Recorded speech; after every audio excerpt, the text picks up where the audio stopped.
impressed were you by this Ravens squad?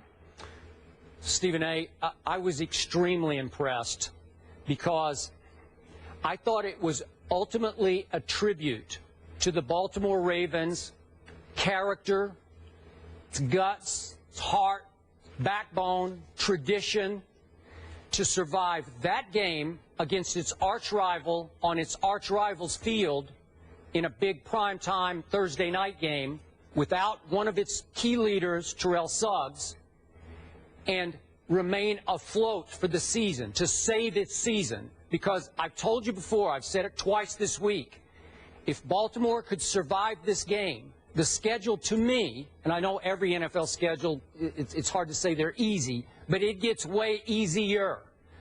All of a sudden, Baltimore is still a factor in this division race, because I think Baltimore, off now a little mini bye, 10 days off, will start to get on a roll as it starts to get healthier. So my point is that last night, with only 2 healthy weapons that in the end were no longer healthy, the great Steve Smith Sr. did not play in the fourth quarter and overtime after Timmons hit him in the back with the helmet. Obviously, Steve Smith misidentified exactly which opponent hit him in the back. He thought it was Mitchell, but it was Timmons, and he was lost for the rest of the game. Campanaro, who made the most spectacular play of the night to score Baltimore's first touchdown, was lost for the back half of the fourth quarter in overtime. Crockett Gilmore, who's become Flacco's favorite target this year other than Steve Smith, couldn't go last night with a calf injury. And obviously that Brashard Perriman that they drafted in the first round this year, the big stud receiver out of Central Florida, just had arthroscopic knee surgery. So he's gone. So you're down to, you don't even have your left tackle. Eugene Monroe is still out with a concussion. So your backup is in there. Your primary target in money time last night was Kamar Aiken, who made the catch of the game because Flacco made the throw of the game late to save it and set up the field goal that took them to overtime. Really? Kamar Aiken, who's bounced around to Buffalo and New England? That's all you got? Undrafted? Really? That's all you got? Because that was pretty much it. You're throwing to Max Williams, rookie tight end, 21 years old, out of Minnesota? Really? And so I was highly impressed that against all odds, this team overcame 2 big Flacco to Fluco turnovers. They lost the turnover battle 2-0, and they won away.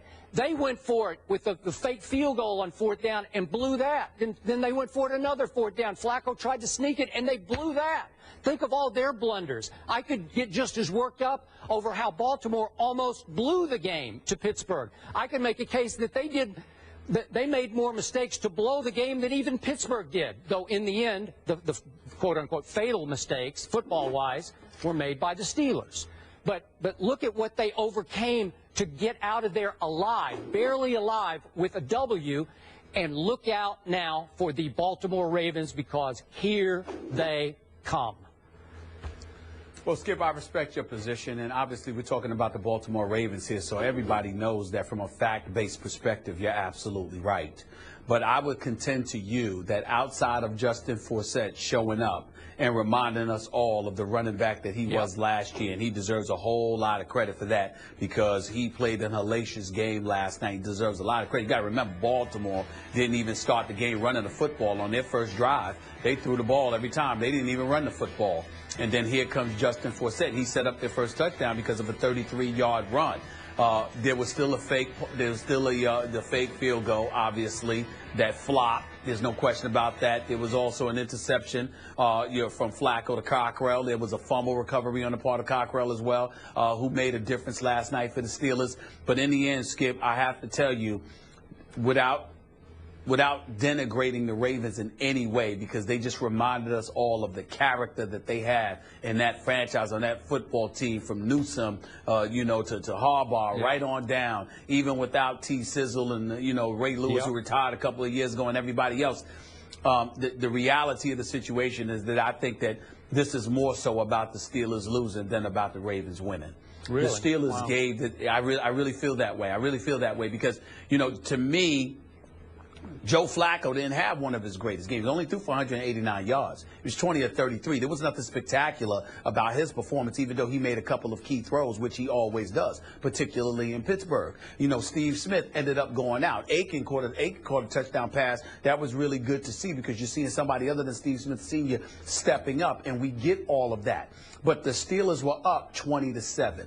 Baltimore did pull within 20-14 and then ultimately 20-17, but that was prior to botching, that fake field goal attempt because they put themselves in a really precarious position. And you got to remember that the Steelers got the football, with 2 minutes left and still had a chance to ice the game. And then Scooby-Doo ultimately ended up missing a field goal yet again.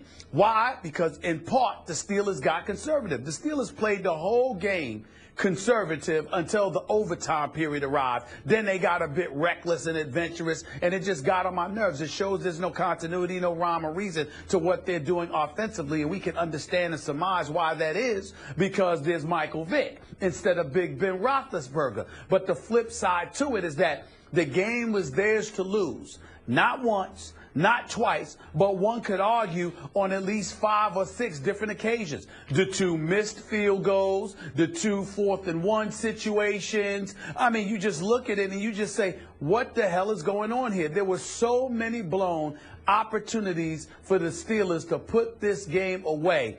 And it's shameful that they ended up losing in this fashion. They should have won it. They gave it away multiple times. And I personally think this is going to cost the Steelers. This could cost the Steelers big time.